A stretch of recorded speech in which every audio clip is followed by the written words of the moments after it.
Welcome everyone. Fred Glick here with Bill Deweese. Hey Bill, how are you? Hey, good Fred. Hi everyone. How you guys doing? Good to have you here tonight. Now, before we get started, I want you folks to know that many of you are familiar with a Roth IRA, with a regular IRA, but none of you have really probably heard about the RIAP, and that's what we're talking about today. So, Bill, tell them what the RIAP is. The Rye app? Yeah, the Retirement Income Assurance Plan. Oh, okay. I didn't even know that we'd come up with it. Okay, got it. Yes, well, the retirement income assurance plan, the Rye app, soon to be famous in all corners of the globe. This was my. It's funny because this was my retirement plan that I didn't know that I had or that I was going to need. I'll put it that way. So what I'm going to do tonight is talk. Well, just kind of share my journey and share with you, allow you to see yourself in that journey and how things can work out for you. Just to kind of put things in perspective, I'm 60 years old and started my voiceover journey when I was 46. So I'm very much a baby boomer. And whether you are a baby boomer or a Gen Xer or younger and kind of looking in that direction, I think you're going to find some really good information here. And we're going to have time at the end of this presentation to answer questions. So if anything comes to mind, make sure to make a note of it or just actually enter it in the question box there on your control panel. And we'll get to those here in just a bit. So just to put things in perspective, let me give you just a very brief overview of my background so you can kind of get a sense of where I came from to get to where I am now.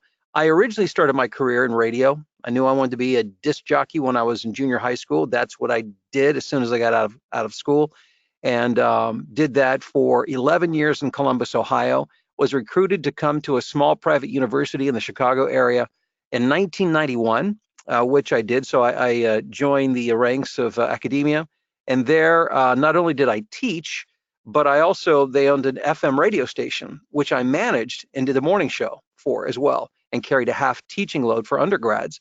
And in the evenings, I would moonlight teaching marketing classes for the MBA program. And so I did that up until 2005. Then I transitioned into a business consulting job with a firm here in the Chicago area. And then shortly after that, transitioned and was offered a job as a vice president of business development for a corporate instructional design firm. So I did that. And then they went out of business. And so at age 46, this was in 2006, that is when I officially started my voice over journey. And this is not how I envisioned it for me.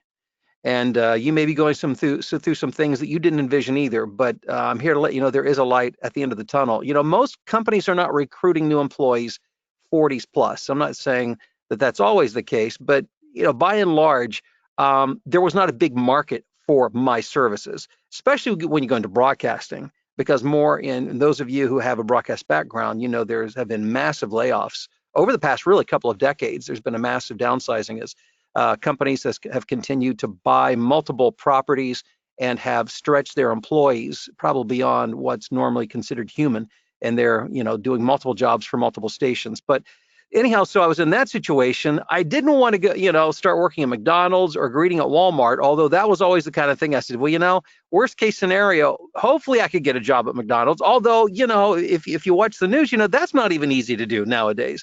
There's a flooded market of those who are retirement age plus kids, all competing for the same job. So I didn't want to get involved in that. And plus, frankly, I was at a place where I needed to make a little more money to make my mortgage payment, my house payments, to feed my three kids, my wife. And I'm going to share a little true confession with you. Even after I started in voiceover, because voiceover for me was that long-held dream that I thought I could never do. I mean, I'll be honest. I mean, I'd been in radio, but the guys and gals that did this, to me, in my mind, they were super elite. And it was a very small group, and I thought I could never break into that. But I did for some reasons, which I'll share, and you'll find out it's much more accessible than you would have ever imagined. But when I first started voiceover, true confession, I was still checking help wanted ads. I would look for clients, and then I would take a break and I would check the help wanted ads to see if I could find something that to me looked better and more immediate. Thankfully, thank goodness, I did not find a job posting that caught my attention.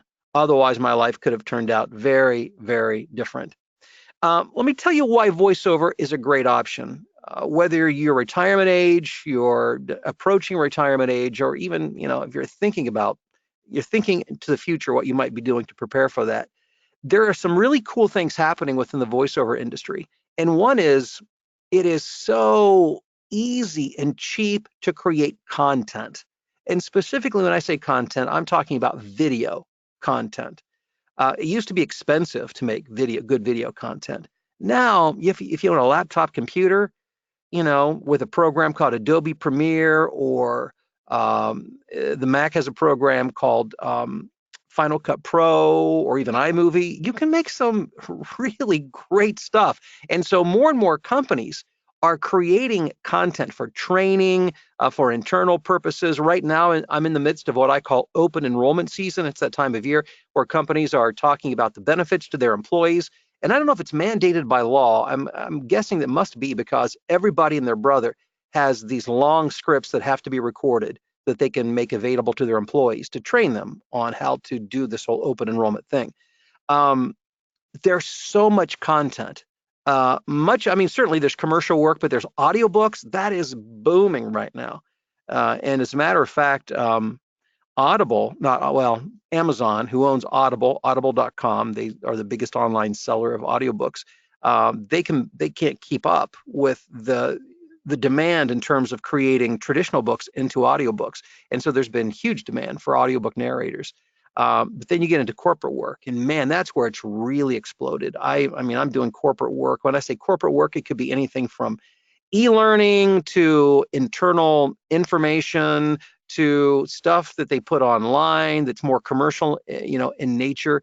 And I'm doing it all over the globe. Literally, just today, I did at least one, maybe two jobs for European clients, and about 25% of all my work is for clients in Europe. But also, I've done work for clients in Australia, the Middle East, Russia. South America. You name it, I've done it. The baby boomer demo, let me talk about that specifically, is highly desirable for content creators. So for those of us, and I certainly thought, man, maybe I'm too old to do this. Are people even looking for people my age? Here's the great thing. Here's what I've discovered. There's a lot of us. We are the biggest demo out there. And because of that, we're more affluent, most of us, than our parents and previous generations. So we have some spending power. So there's a lot of commercial activity directed toward us, even, in the retirement, in our retirement years. But also, many of us are working later in the corporate environment. And so there's training that's targeted for us. My goodness, I recorded something for AARP earlier today, literally. And so mature voices are very relatable to a very desirable demo. And so content creators are looking for people who sound and present themselves as more mature. There's certainly a market for younger voices too. I'm not saying there's not a market for them. There is, but there's a huge market for those of us, I would say 40 plus. And one of the reasons that clients like mature talent is because we have life experience. Now, why does that matter? When you're talking about things like employee benefits or safety training in an industrial setting, or things like whether it's training for the healthcare profession or whatever. If you have been there or in a similar situation, or you have life experience to draw on, it definitely affects the way you're able to communicate. If you're 25 years old, it's a lot harder to communicate concepts within the healthcare industry than if you're 55, 65, or 75 years old and you've been in that system for a while. And so clients like mature talent because we understand, for the most part, what we're talking about. Oftentimes, I don't understand what I'm talking about. I'm given stuff sometimes that I have no idea, but I have life experience, so I sound like I know what I'm talking about. Again, our voice, our experience is relatable to the demo. And here's another one, and this is so huge and important, so much so that I'm just going to kind of highlight it right here. We tend to understand the whole concept of customer service. Now, one of the things that I hear most from clients when they compliment me, and I often get compliments, and the big joke is, and this is true, I always hope they would say, "Gee, Bill, you're so talented, you're so gifted, you have such a great voice," but they never say that. What they say is, "We can count on you. You're easy to work with. You deliver on time." It's customer service. Clients don't like, and I'm using their language, not mine, they don't like flaky talent because it's not uncommon for a client to work with a voice talent who just literally disappears in the middle of a project or doesn't turn in work when they say they're going to turn it in. So those of us who are a little bit older, I think we come from a background where we have a greater appreciation. I think that's fair to say that we understand the service concept maybe better than our than those who are a bit younger than us. That's not always the case, but I think generally speaking, it tends to be that way. And clients love that. I cannot emphasize that enough. They love, love, love, love that. That's what will keep your clients coming back to you again and again. I would not have the business that I have today if it was just dependent on my voice or my talent. What keeps them coming back is my ability to deliver. When I say I'm going to do something, I do something. And if there's ever a problem or a glitch, I communicate that to them. And that makes a big difference. Clients, they go on and on about how much they appreciate that kind of thing. You get that. And so that's something that you bring to the party. I also want to just share a quick concept. When it comes to voice, like I said, it's not so much about your voice. And if you have a great voice, that's wonderful. There's nothing wrong with that. But oftentimes, and I think especially those of us who are in the older demo, we grew up listening to radio stations, TV stations. And it was mostly male, and it was mostly big, deep voices. And so we kind of grew up viewing and thinking about the whole concept of voice or voiceover in that regard. So we tend to view it as us out in front of a curtain on stage, performing for an audience. But that's not how clients view it. Client views it. Here's what clients want. Here's how they have to perceive it. That we're not out front, but we're actually behind the curtain. And we are experiencing what the audience is experiencing. We're seeing the video, the visuals, or whether it's in our mind or whether it's actually literally on the screen, we are seeing it with the audience and we're facilitating a story. We're not performing, we are facilitating and we are connecting. And so from a performance standpoint, voiceover, it's much more accessible than most people will ever realize. Now, I want to turn a corner and talk about the things you are going to need as a voiceover talent. You're going to need some basic computer skills. And when I say basic computer skills, I mean, sometimes, I'll have somebody who wants to get into voiceover and they literally don't understand how to boot up a computer and run like Microsoft Word. And if you're at that point, learning some basic computer skills is going to be absolutely essential. You might want to enroll, and many local colleges will do like basic entry-level computer type classes for the general public. And so if you have zero computer skills, you will need to develop those or find somebody who can do all of that for you. You can certainly do that. However, eventually, I think you probably will want to be to the point where you're not reliant on anybody else but yourself. So when I say basic computer skills, I mean like understand, again, how to boot up a computer, how to get on the internet, how to operate a browser, a web browser, how to work with Microsoft Word for documents and scripts, because that's how most of us receive scripts, or PDF documents. So basic office type of stuff. So you need to understand that. And then when you get into voiceover itself, and you don't have to know this up front, you can learn this once you get into, like, for instance, my voiceover blueprint program that I have for students. These are skills that are taught within that program. So you don't have to come into a program like mine knowing and understanding and having experience in all of this, but you'll learn how to record and edit audio in a computer. Now, it's one of those things that, like anything else you've never done, when you first look at it, it may look a little strange and odd and foreign. But once you've done it for a little while, a few weeks and then a month or so, then all of a sudden it starts to become, eventually you get to a place where it becomes very second nature. But it is a basic skill that you'll learn. Also, some basic marketing skills and strategy. Nothing, let me say this, nothing I do is complicated. Whether it's because, I don't know if I'm just simple-minded, or I like to think, I like to do the essential stuff, the things that work. I don't make things complicated. I don't use fancy software programs. I don't use convoluted marketing plans and schemes. What I do is extremely basic and straightforward. And the reason I do it is because it works. I do what works. So those are some things that you'll need to learn. And again, those are things I teach my students. And then performance skills. And for the performance skills, we go back to these last two slides where you learn, and it's a process of learning that it's not like standing in front of a crowd. It's like standing behind the curtain and sharing the story instead of, announcing the story, excuse me, at the crowd. And now, in addition to those things, one other thing you're going to need, and that is a home studio. Now, don't let that scare you either, because things have changed incredibly over the past few years. Equipment is extremely accessible and it is extremely affordable. What you're looking at is the equipment that I used essentially to start my career. I operated out of a bedroom closet. That, by the way, this picture is not, that's a much nicer bedroom closet than we had. It was smaller than that. But the point was, I operated out of my bedroom closet with a basic computer and a microphone. Now, what you're looking at here, this particular microphone is actually, this is not the one I started with. This microphone had not been invented or created at that point. This is new to the market. It's called a Fifine, F-I-F-I-N-E, F-I-F-I-N-E, K670. It is a $50 USB microphone.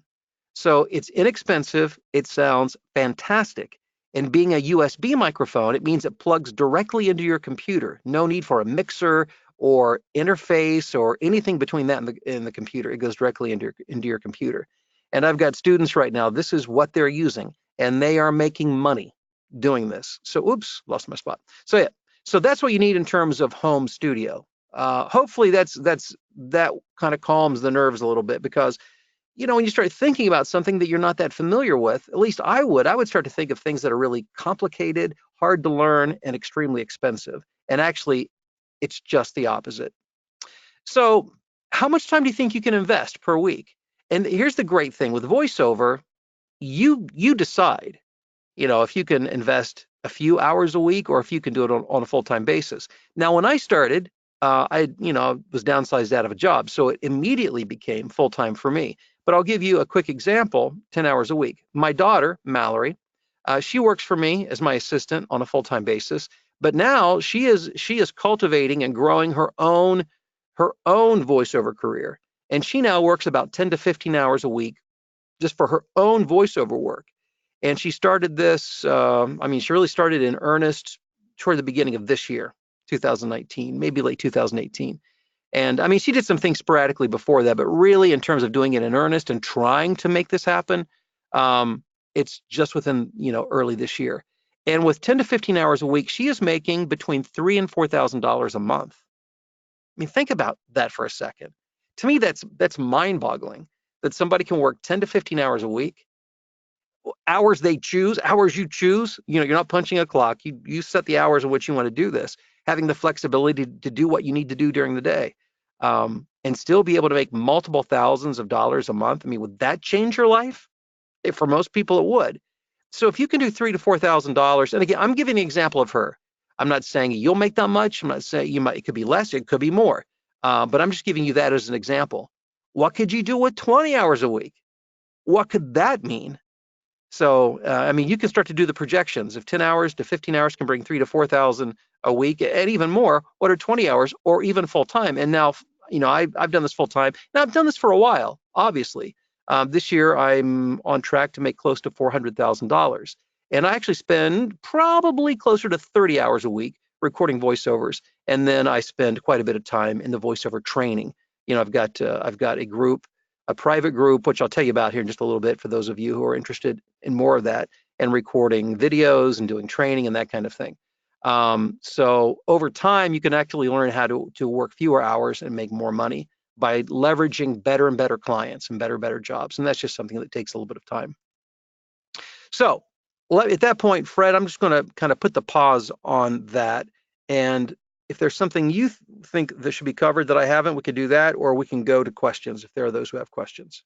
Well, I think it's important to understand that there are people who are thinking about voiceover possibly as a retirement income source and are wondering, other than the things that you mentioned, is there anything other than just needing some time to do it, the microphone and a computer? What is it really that easy?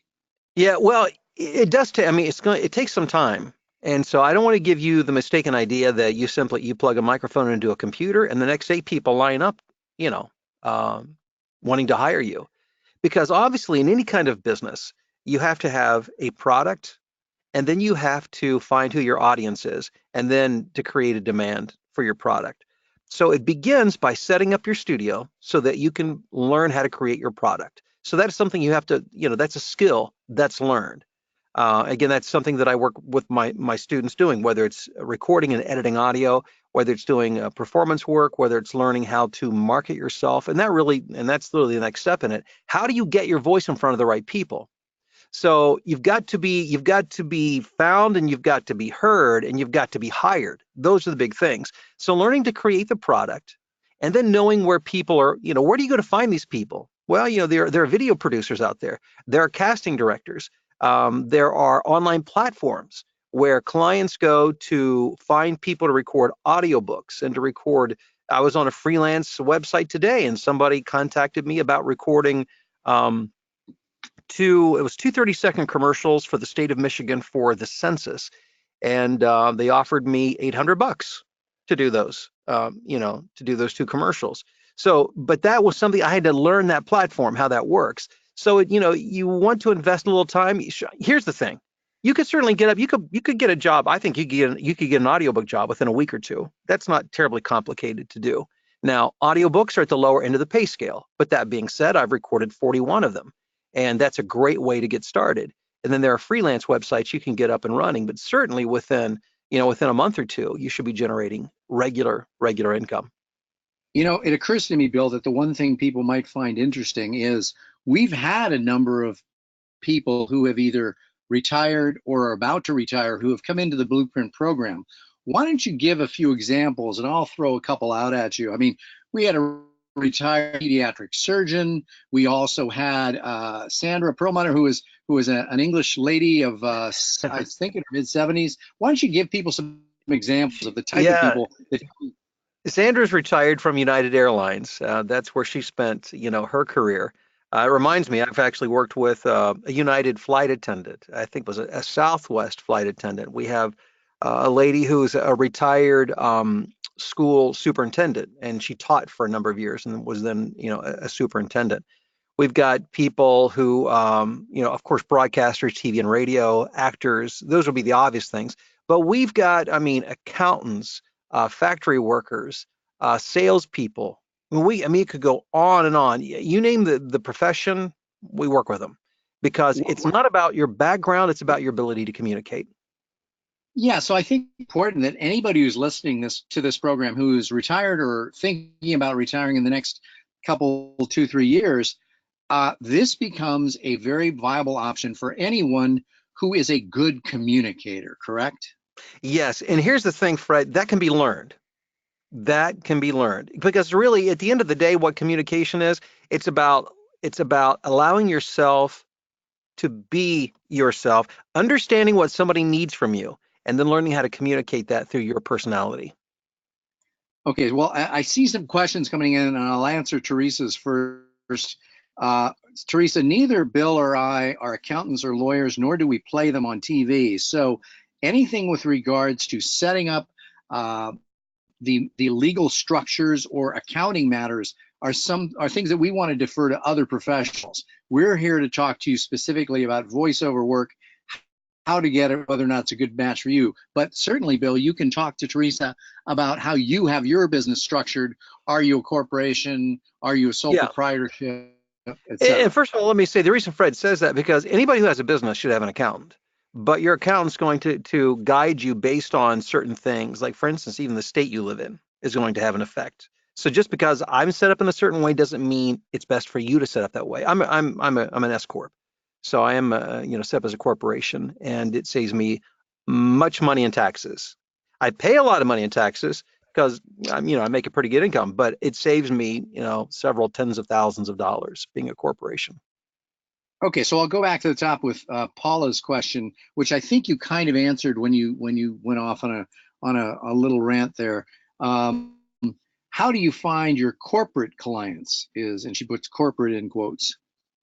You know what? I rarely, actually, let me take that back. I never go out and I've got, by the way, if you look at my corporate clients, I could spend the rest of the night just listing off names that you would know.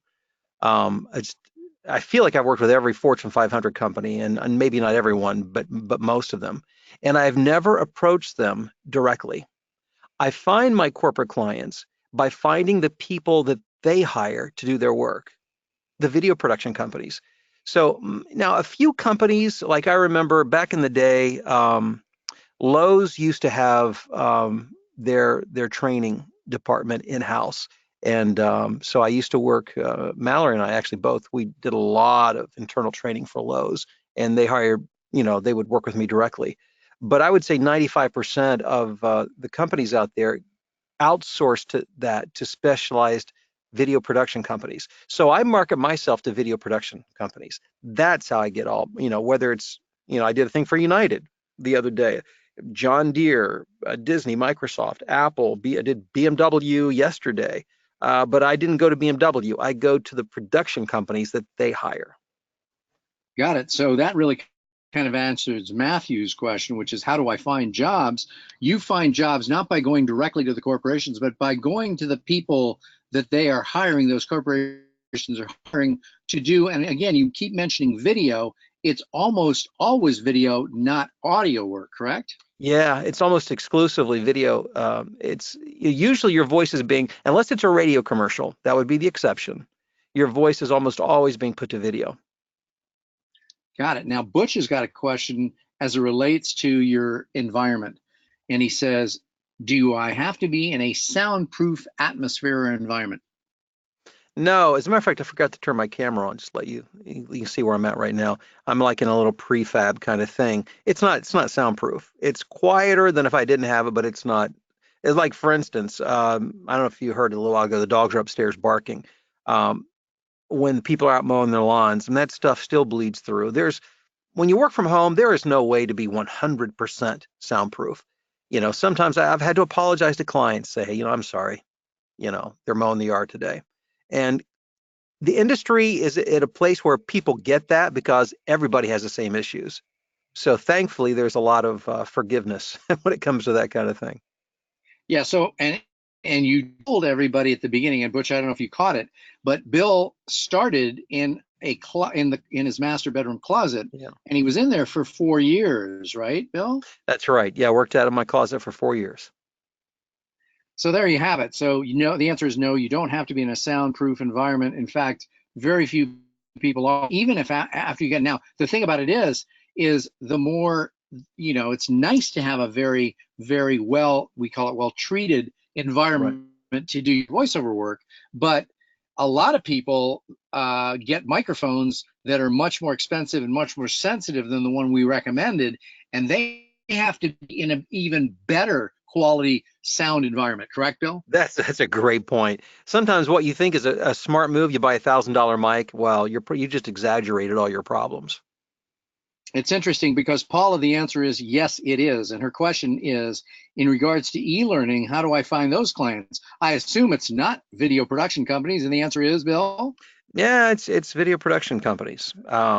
They do, these media producers create e-learning as well. Now there are some, you might find some instructional design firms that you can contact. However, even they outsource oftentimes the actual production elements. They'll write the content, they'll do the instructional design, but oftentimes outsource the actual media production part. So that's why I stick almost exclusively to contacting video production companies. And Steve Young, who I presume from his name is a retired quarterback, um, says, can you be successful focusing on small businesses, mom and pop shops, by getting spec video and VO projects to solicit business? Would that be a good path to go? Well, it would be a hard way to really, I would encourage you to set your sights a little higher, maybe at first, yes. But what's going to happen, like for instance, I mean, with a mom and pop smaller operation, you're going to hit your ceiling really fast. And I don't know exactly what that's going to be. It could be like maybe for local radio commercials, maybe $10, $15. If you're doing a video, maybe it's $50, $100. Whereas, like for instance, I did a project today.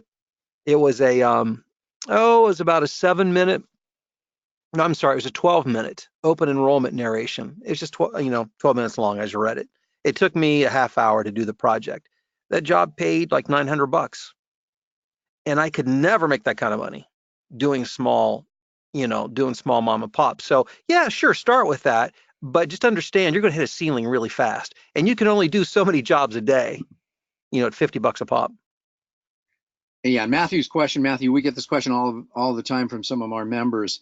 The Blue Yeti uh, probably costs, I believe, more than the Fifine mic we showed you, and is not as good, and probably won't serve you well enough to do professional voiceover work. Am I right, Bill? Yeah, that's absolutely correct, Fred. Okay, so that's the answer. I'm sorry, but I hate to have you now. If you still have the receipt, return the Blue Yeti and get the Fifine. How do you find video production companies? Butch, there's this little thing out there called the interwebs. If you Yeah, put that's in right. you put in video production companies in your local browser, you will find plenty of them. You will So never there you. run out. So I'm not sure. I'm going to go with Betsy Y. So hi, Bill. I'm a retired teacher and Hey, Betsy. VO trained. I don't know exactly what that means, but I'll just read it. And set up with my home studio.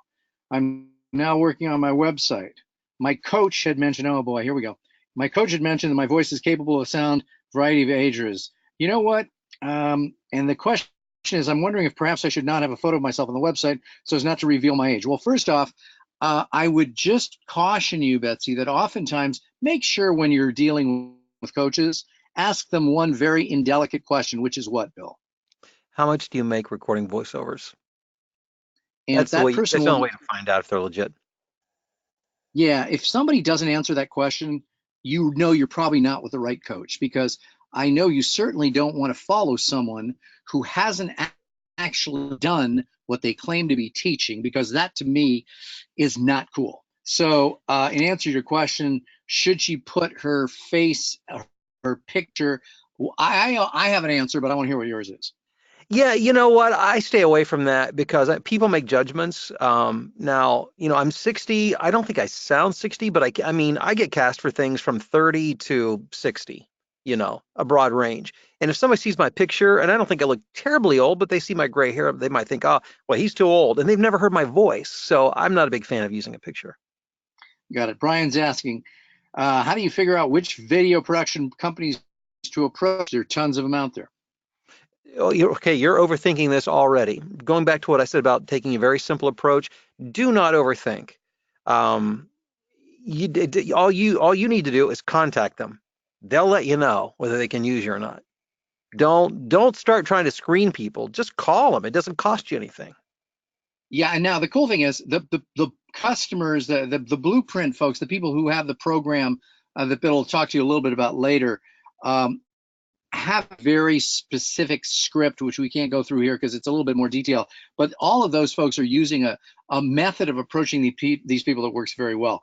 Yeah. Now, the name of the microphone again, Chris, is the Fifine. That's Fifine. The KS670. Go to Amazon. Last time I saw it was $47.95 or thereabouts.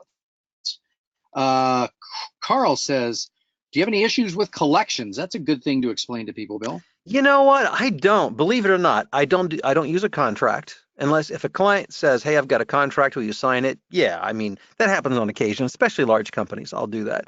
But I never require it myself. I don't ask for anything up front, never.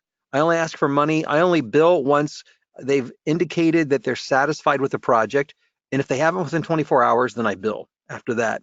My collection rate is 99.7%, which means of the nearly $400,000 I'll make this year, I'll only not collect a couple $100 of that.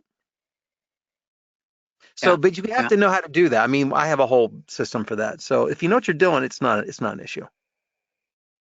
Okay. Emiliano Torres, plenty of work in Spanish. She's asking, how about finding VO work in Spanish? Even Oh when I my, live in yeah. now he says, even when I live in Seattle area. So, Bill, do you get voiceover work in your local area? How was the last time you got a job that was within 30 miles of where you live? Oh, I can't remember. It's because the whole thing is it's irrelevant. Where you live and where your client, it's irrelevant. And that's one of the first things I have to teach people is when you say don't think local market, it doesn't matter. I don't care. I don't care whether you live in Paducah, Kentucky or Los Angeles, California. It does not matter because your clients, even when I do work for Chicago clients, they don't know I'm in Chicago. They have no idea where I'm at. They don't care where I'm at. It doesn't matter with the internet. Yeah, and that's changed a lot, hasn't it? It used to be you Oh, had to live huge. in the area. Yes, it used to. I had a conversation with an audio engineer the other day. I was doing a recording session for a studio in St. Louis, and again, we just patched in from my studio here to his studio there. And he's been around for a while, and he was saying how he could remember the days where, guys would have to literally pound the pavement of their local market, and they would go from studio to studio to studio in Chicago or LA or wherever they lived, and that's how they made their living. Well, nowadays, my walking is done on the internet. I have a client like this earlier today. I recorded for a client in France, a client in Germany, and then I had a client, I think, in Florida. It doesn't matter. It just doesn't matter. And Ron is saying where to find audio book gigs to start out and the best way to get ministry clients. Now, I'm not sure on the second one. What about the first one, audiobook clients? Audiobook, the best place to start there was a little website called acx.com. Now, when you say ministry clients, I mean, that's very broad. I don't know specifically what you're referring to. Like I do like Billy Graham promos, but they found me through an online platform where I market myself. So I don't look specifically for, different genres or, I'm looking for people who are looking for voices. So if you have something in mind, if it's churches or something, you would need to get a mailing list or look them up on Google and market specifically that way, I would imagine. And Chris has a similar question with regards to marketing locally. And let me just sort of tell everybody that it's now to the point where you don't try and market locally, and your ability, I mean, people always think, oh, let me get some business cards printed up, go to some networking events in my local market. Probably a big waste of time, right, Bill? Yeah, that's a big on that one. That's just because there are so much many more effective ways to leverage yourself. You got to think leverage. How can I get myself in front of the most people, the right people? And usually getting business cards and thinking local is not the way to do it. Now, Paula's question infers that there's only people in the United States that she would consider legit. Here's her question. What countries done corporate work for? I find it difficult to find, quote, legitimate companies outside of North America. Would you Oh agree with my. that? Oh no, no, no, no, no. My goodness, no. I do tons of work, pharmaceutical. My biggest job ever was done for Chevrolet Europe. Um, and it was like a $30,000 job for, let's see, Chevrolet Find New Roads. It was 4 words, and that came out of Europe. So no, it's no, not you're not even close on that one. Thankfully, thankfully. Yeah. And Charles, your best digital audio workstation is a fine mic with a USB cord connected to your local laptop computer. Yeah. Now, are they At the wanting like the name a recommended DAW, a recording program? digital audio workstation. Now, I don't know if you're wanting software, it's Audacity is a free one. That's a good one. Yeah, we'll do that one first. Audacity, because that's free. And then you've got what I use is Adobe Audition, but it isn't going to cost you $20 a month. Now, for my students, like if you come into my program, you don't have to use Adobe, but I recommend it because when I actually stream live as I work to my private coaching group, so they watch me work and I show them how I use Adobe Audition in my editing. Yeah, and don't leave, folks, because Bill will explain to you a little bit about the program here before we end. I'm using a little of a radio tease system here. George, speaking of radio, George's interested in radio. I'm a retired radio guy. He says, writing and producing commercials. I'm on the P2P sites based in Canada. I've been using the Blue Yeti for years. I've been getting work only 1 to 3K a year. Would you say I need to drop pay to play and do No, I something think you else need to to drop increase your my income? microphone to start. I Yeah, you mean, need to drop your mic. and I'm not saying it's just Yeah. that simple. There's a lot to you have to understand. It has to be the quality of your audio, it has to be the quality of your demos, it has to be the quality of your performance, your ability to audition, and then you have to understand the platform that you're working on. If you don't understand those things, then you are flying in the wind, and it's hard. Yet again, another something that we discuss in depth in the Yeah, program, and that's, I right. mean, some of those are modules that are multi-hours long. Matthew asks, so where do I put it as far as retirement savings? Well, I would think you'd put voiceovers as a great place. So instead of going to work at Walmart as a greeter, or instead of going to work at some place where they give you an hourly rate, you can create your own hourly rate yourself doing voice work. I'm not really sure if I answered that correctly. Well, yeah, I Michael. think he might mean what am I doing with my income? For Oh, like okay. for instance, and I don't know that's for sure what he's asking, but if it is, like one of the things I'm doing now is my wife and I are just start at the very front end of buying investment properties, like vacation properties, rentals. There you go. Michael is asking, a friend of mine started VO out of the gate signing up with voices.com. Well, that's a bad idea because he jumped in the big leagues without going through the minors and the AAA. There's a lot you need to learn first. Yeah. Yeah, I've heard you mention you wouldn't recommend going with a site like that in the beginning. Is that correct? That's 100% accurate, Michael, because again, you're jumping into the big leagues before you had minor league experience, and that's a bad thing to do because you'll get disappointed, right, Bill? Yeah. Yeah. It's tough that way. Yeah. Butch says, so when I speak to video production companies, I just ask if they can use my voice. That's part of it. There's a good suggested script, but you're on the right track. Yeah. Carl says, does there come a time when a person would have their own website / Facebook site with samples of your VO work? In fact, Yeah. pretty quickly, wouldn't you? Yeah, you don't need to write it first. One of the things that I teach my students to do is how to create your own DIY demo. So when you're first getting started, you can get up and making money without investing in a pro demo. There comes a time when to really open yourself up to some of the bigger when you want to make multiple hundreds, multiple thousands of dollars on a job, you really need to have a pro demo. That's nothing you need to worry about now. That's down the road. But when you do that, and you'll begin direct marketing yourself to production houses and that kind of thing, or to agencies, that's when it's good to have a website.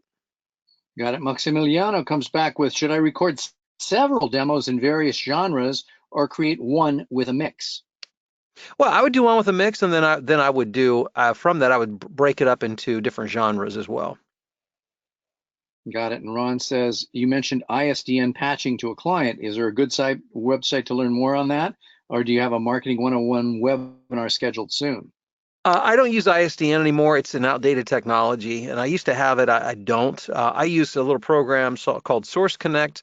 That's what allows me to patch into other studios. You do not need that when you're first getting started. That's something you can wait until somebody says, hey, you need Source Connect to do the session. Then it's a software program. Then you can buy it and download it. And Butch, where are your classes taught? Online. Everything that we do is on the internet, nothing in a physical location. Winston says, what's the best way to introduce yourself to a production company when you're just starting out? Do you send a demo? Again, we've got a specific methodology for doing that. And it's simple, but I don't want to go through all of it here, right, Bill? I just don't think it makes a lot of sense. But there is a very structured way in which, and a very simple way that you do it, but it may take a little bit too long. I won't even let you. It goes beyond just that. It goes beyond just that initial conversation. There's a whole marketing sequence that you need to understand. But I will say this: keep it simple. Keep it very simple. And by the way, this was not a setup by me. Brian says, where do we sign up? I'm ready to launch this career. Don't worry, we'll give you away. We're getting there. Yeah. Will you show us what your studio looks like? It's 3x5. Turn on that Gamber Bell. Show them your massive studio. I don't know if you can move that. Prepare yourself for the grand tour. This is it. It's literally, it's about 6.5 feet tall. It's 3.5 feet wide. It's 5 feet long. And yeah, I mean, literally, this is it.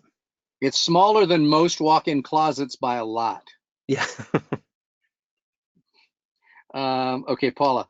What would you say? That's a good question. I like this as a marketing question. What percentage would you say are repeat clients versus new clients in your business?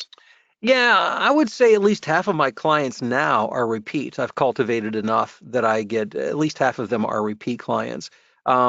Because that's when things really start to take off. When you learn how to get new clients, but now you've got some of these guys that keep coming back. Like I've got some clients come to me every day almost. Some come to me once a week, some come to me once a month, sometimes a few times a year, but they keep coming. And so every year I'm able to grab a few more new clients. And so that's what my income has always grown from year to year to year to year. Now, we must remind you that he's in year 14. So it takes a while to get to the point where it's that much. But others, some people, I mean, Keith Harris, I know our buddy, he's got 80% of his clients are repeat customers, and that's like 2 years later. Yeah, and he does it part-time. I mean, he's a singer professionally, and he just does this part-time. Matthew says, how do you feel about Reaper as a recording DAW?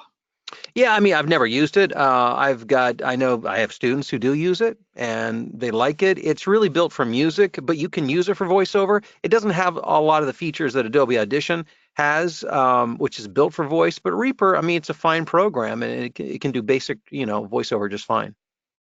Yeah, and by the way, for those of you who are musically inclined, you might have been playing with Pro Tools, which is way overkill for the voiceover business. Yeah, it's like taking a shotgun to hunt mice.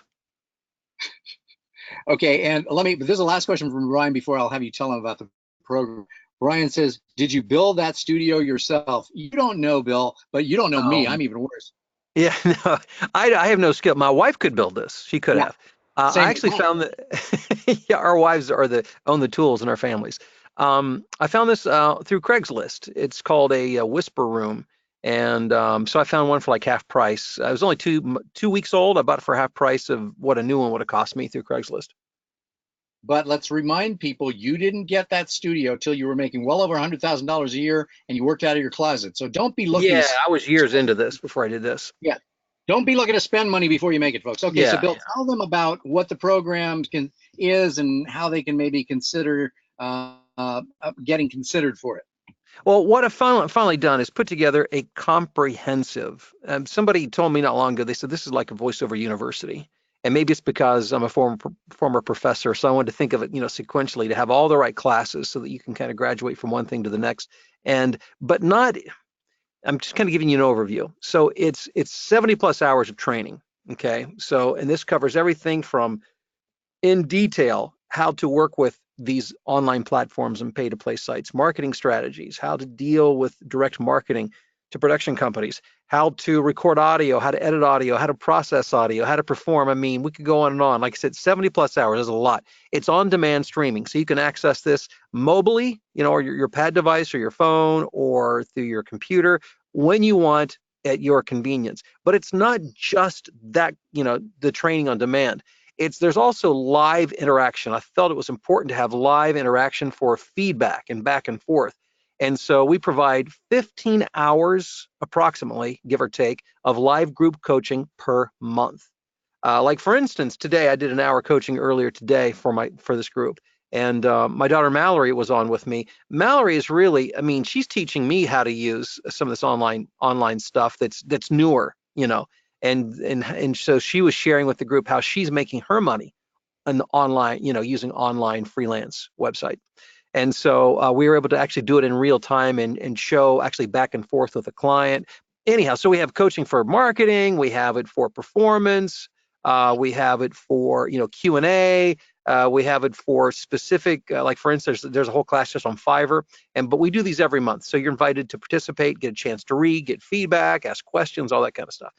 Now, in addition to the streaming training, in addition to the 15-ish hours of live group coaching per month that you get some one-on-one attention there, by the way, is the private Facebook group that you're part of. And I think this is the feedback we get from the students is this is really what makes this work. You've got a community of people who are like you, dedicated to building a career, but they're also dedicated to supporting each other. So you have instant access to feedback or help or just encouragement, hand-holding, as we all need from time to time, because it's alone. When you work from home by yourself, it can get kind of lonely. So you've got that community. But I think the real power in this Facebook group is that as I work during the day, I literally turn on this camera right here.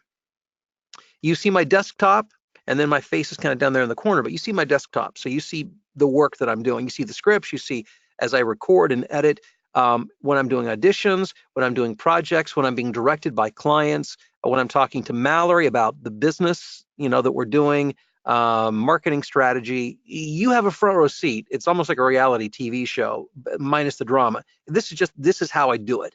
And so you get to share in that. Now, not only is it streamed live, and by the way, I do anywhere from between 5 and 8 jobs a day on average. I work a lot. But when that is done live streaming, it's archived automatically by Facebook in that group. So you missed it, no problem. You can watch it that night or tomorrow or next week. There are literally, I'm guessing, Fred, could be 1,000, 2,000 hours worth of that streaming video from me working over the past couple of years that you can I access and think it's actually I think it's watch. probably I think it's 2,000 plus at this point hours of that. But Bill, one of the things that you may want to mention which is, would you please give them, the folks here, and turn back the camera so they can see you look right in the camera on this one. Would you give us the total number of voiceover coaches that allow you to look in and watch them work in their studio every day? Could you give them that number? Well, outside of me, I'm not aware of anybody. And I mean, here's the thing: you've got to be working consistently to be able to do that. If you're not working, if you don't have jobs to do, you can't stream it. So that's, a lot of coaches coach because, I mean, and I'm not saying they don't have ability or they don't have experience, but that's how they're supporting themselves. I do it on a day-to-day basis. Think of it as a university hospital. I'm the doctor, I'm working, but I allow you to follow me around on rounds, and I show you I think how I'm doing what I do. that's a good way to describe it. A good way to describe it, because again, if you want to see and learn how to do anything, if you get to watch someone like at a university hospital, you'll get to go in and watch the surgeon do his surgery and do all that stuff. It's a great way to do it. Now, I'm going to send people a link, but I know you're going to get to that next, which is, if you want to do this, we have a process in which we basically, we really want to interview you to find out if we have a good match, because we don't want your money unless we think your chances for success are very good. We'll gladly take money from people where there's a good match, but we will never take money from people in which we don't think that your skills and your work ethic match our program to make it work. Right, Bill? Yes, and this is built for people who are ready to build a voiceover career. If you're thinking, if this is kind of where you're thinking, well, maybe I don't know, this is, it's probably not for you. But if you're like, yeah, you know what, But this is my thing. Part-time is okay. Part-time is fine. Oh, yeah, absolutely. Yes, yes, yes, yes. But if it's something you want to do, whether you want to start off, 15 minutes a day or whatever the case may be, absolutely. This is going to be the shortest path to get you from A to B, from start to success, whatever that means for you. That's a good question also. So could people figure this out on their own? Well, you can't. I mean, I did. Now, it took me, it takes a little while to do that. That's the thing. And you have to, if you're motivated, and of course I had a marketing background, so I knew a lot, going into it, but I didn't, there wasn't all these resources that are available now. So yeah, it's, you can go dig it out, and, but it's going to be a much longer path. And I think you can save time and money and frustration by simply coming on to a proven, program that'll take you from here to there as quickly as we can. So now, Bill, I love asking you this question because the response changes. But if you had this program when you were first starting out, now given things have changed, but if you had a program like this, how much faster could you have gotten to the point where you are now? Oh my gosh, I was thinking about that earlier, even while I was talking. I wonder how much I would be making today if I actually had a program. I don't know that I would have doubled my income by now, but I think it'd be significant. I think I'd be making a few, 100, 200,000 more a year probably. And I would have gotten there a lot faster. And I did okay. It took me a year to really get things ramped up, but I think in the first 4 to 6 months, I would have really been rocking and rolling. Yeah, so the answer is do it yourself, but it may cost you more money and certainly take you more time. Absolutely. Okay, cool. So I put up Oh, we're losing you there.